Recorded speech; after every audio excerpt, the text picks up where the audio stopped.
welcome back. Today I wanted to show an update to the game room, or my Retro Nook as it's called. I haven't changed a lot, but I had once in here a widescreen Samsung, and that was just not getting used enough. I play most things in 4x3 back here, so it was kind of just taking up space. I had put it into this old computer, and I was always moving my computers around trying to get them out on the kitchen table just to set them up to use. And I thought, you know what, I'm just going to set my computers back up on this table. And that's what I've done. And you can see on top here, I've got it set up. So I've got the 486 up top here. Let me shut this off because I'll show you something that happens with this when it's on. And maybe someone out there can help me with a solution once I show it to you. But as you can see, I've got it right here. I put a simple switcher in because I don't have a lot of room up here, so I had to use a small monitor. And this monitor color matches this system much better. Even though below, you can see I've got a, let me turn the light on here. There's got to be a way. There we go. So I've got my XP system here, which plays like everything in the world from like 2005 and back. Even newer stuff can play on here sometimes. I've got a lot of good old games things that are running on here that were downloaded back when it was the XP compatibility era, and I still have backups of those, so I can still install them. And you can still install them now. I don't think they've changed that. Some will say they work with XP and you just got to filter it, but once in a while, some that don't say that still do. I've got the other keyboard under here. I just switched the keyboards out on this keyboard tray right here. Depending on what I do, I just pull them back down and drop them down. So to use the newer one right now, I simply just added a little VGA switch here so that I can just do that. And, you know, that's about it. Another good thing was these CDs I got stored in here now in these shelves. Those were all just loose on the floor, but about 20 fit across this. So that's 20, 40, 60, another 20, 40, 60, and maybe a few extras because some of these are slim cases, and I've got a few other, you know, big cases up there. So I can fit probably about 120 to 130 extra things up here. And down below, I've got a few extra cases, a tall case that goes all the way up back there, and I've got this short one right here that's not quite filled up. I've got to reorganize everything. And then, you know, I've got some software in bookshelves too. So again, it's just taken up so much space to have that big TV that I had up here, and I wasn't really using anything. So I moved the Sony I had in the garage back in here, and that widescreen is out there to use for a widescreen TV if I ever want to bring out something a little more modern out to the garage when I'm sitting out there and just playing some games and listening to some music. There's the big Bose system that I got for free. It was at the transfer station. That's our dump, and people drop off stuff in the little, there's a little like shack there, and people just do stuff and drop it in there. And it wasn't working at first, but I figured out how to fix it, so that's great. They might have been having trouble and didn't know the solution. So, and then also I've got, you know, some spare stuff under here, like my mouse. Oh, the ring's off of that. No wonder it wasn't working the other day. It wasn't tracking perfectly well. The ring popped off. So yeah. Simple as that. I got a switcher. Oh, and I mean, back here, I don't know if you can see those cables, but I've just got a 4-input splicer to the audio in. You tend to not want to put more than one input at a time, so usually I don't have anything on. And I mean, I've got both of them in right now, but it's muted. But I mean, if I unmute it, one of the other problems I got is, now that I've got it hooked into all this stuff, is also this. When there's no sound playing, it has a slight hum that starts developing, but as soon as sound plays, it goes away. So I don't know if it's just because of everything plugged into one adapter here. I didn't have that problem before, so I think I've got some interference, which is also what I'll show. Like if I'm showing this and I turn this TV on, well, you're gonna get it to, it's gonna degauss the TV up there, and it affects this for a second. But as that turns on, I don't know if it can be seen very well, but it develops a secondary line going through it that's much stronger. And you can see that line no matter what on the let me shut this off again. You can see that no matter what on the camera I'm using, but I can't see that line that you're seeing. But when I turn on the TV, I can see it. Instead of a black line, it's this white line, refresh line that runs through it. Let me switch over to the other input. This even too, I don't know if you can see it, but I get this kind of almost like a thatch or a crosshatch pattern. It almost looks like a piece of canvas now, my computer screen. And then when I turn this off, it cleans that and softens it up. It just makes everything much... I thought it was the actual switch at first, which it wasn't. It was actually the TV above interfering with the monitor below. Now, the monitor doesn't interfere with the TV. The TV looks fine.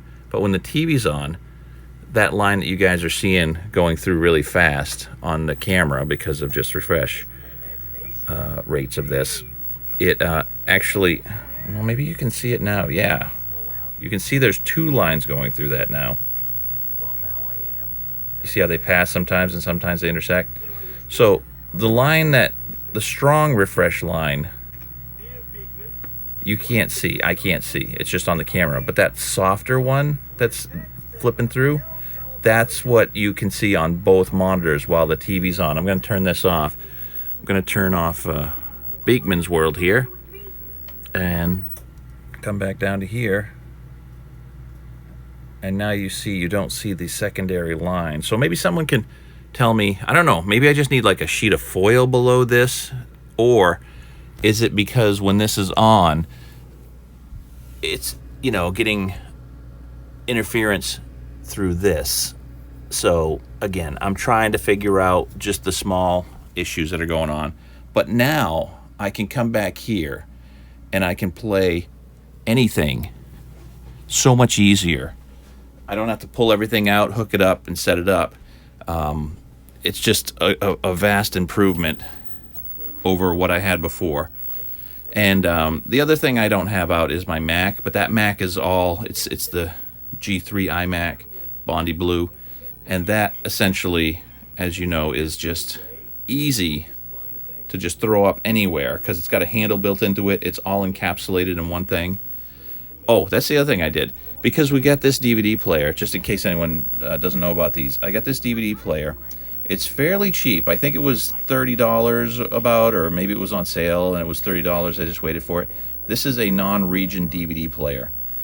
I bought this because you can mod your DVD players, but I was like, you know what? I need to just buy one because my wife likes watching British shows sometimes that aren't available. So we've got the ability to buy stuff from the UK on Amazon and be able to play, you know, DVDs from over there instead of having to, you know, me rip them or something and convert them on the computer. It's just so much easier to do it that way. So I was like, well, I'll hook up this TV back here. Everything on DVD essentially is 4x3 for a lot of that stuff, and you know, there's newer stuff, but it still shows up on here and it's perfect, and it's just always connected so we can watch I say British stuff, but you can watch any region. So if there's something from Japan, maybe not, yeah, Japan.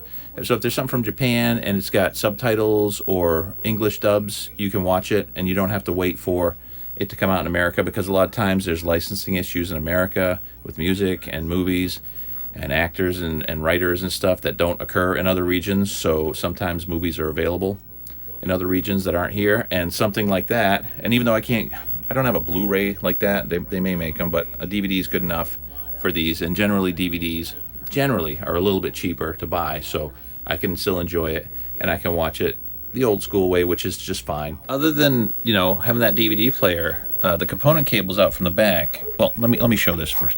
I've got the composite cables coming. Let me turn that light on so you can see a little bit. I got the composite cables running from the back up to the front here, so that's just there in case, you know, I need to hook up something like one of these old ones. And also, I've got the switch for component cables coming out to the front here, so I can plug in up to 4 devices. I could plug in something like my my PlayStation 2, not PSP. I could plug in my PSP. I've got the cables for that too to play on this. But you know, for the most part, I'm just going to go with using, let's see if I can turn this on real quick and show. But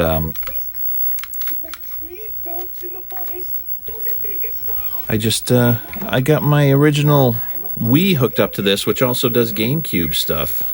Let me try and pop this open. So, yeah, I can put in, you know, GameCube games into this. It always feels a little sketchy doing that, but it drops in properly.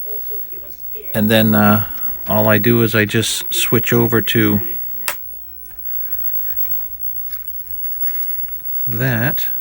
This looks a little washed out, but it doesn't look that bad. I do have to do some color correction on this, so it's not going to look that great to you guys. But and it's also very bright, so it's washing it out. I haven't done any camera adjustments. I'm just playing it as it is. So I'm going to turn that light off, and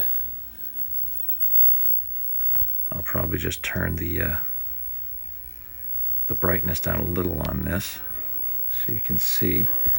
And I don't know how clean that looks, but to me it looks pretty clean. The other option I have, even though this looks incredibly sharp and still pretty smooth at 480i, goodness, at 480i, I can also, even on the Wii, like I do on my GameCube, where you may have seen that video, I can use my Action Replay with my Swiss booter, and I can actually force games like this into 240p, so I'm getting a true 60 frame per second situation there. So I can turn off this computer. The reason I got this gap on this side a little bigger is because both of the monitor on button is right behind the back side of this, and right on the top back side of this is the button to shut off the computer. So I just need a little extra room on the right side here, because it looks, you might think it looks a little off center, but also I'm sitting here just off to the side of my big TVs, and I tend to have to sit just a little bit to the left anyway, so that works out pretty good. So I'm just gonna reach in there, power that off, and well, actually, I haven't tried this yet, but as you heard, that was overpowering the other. Interesting. So I was only getting sound through that, even though that is just a splitter. It was overpowering.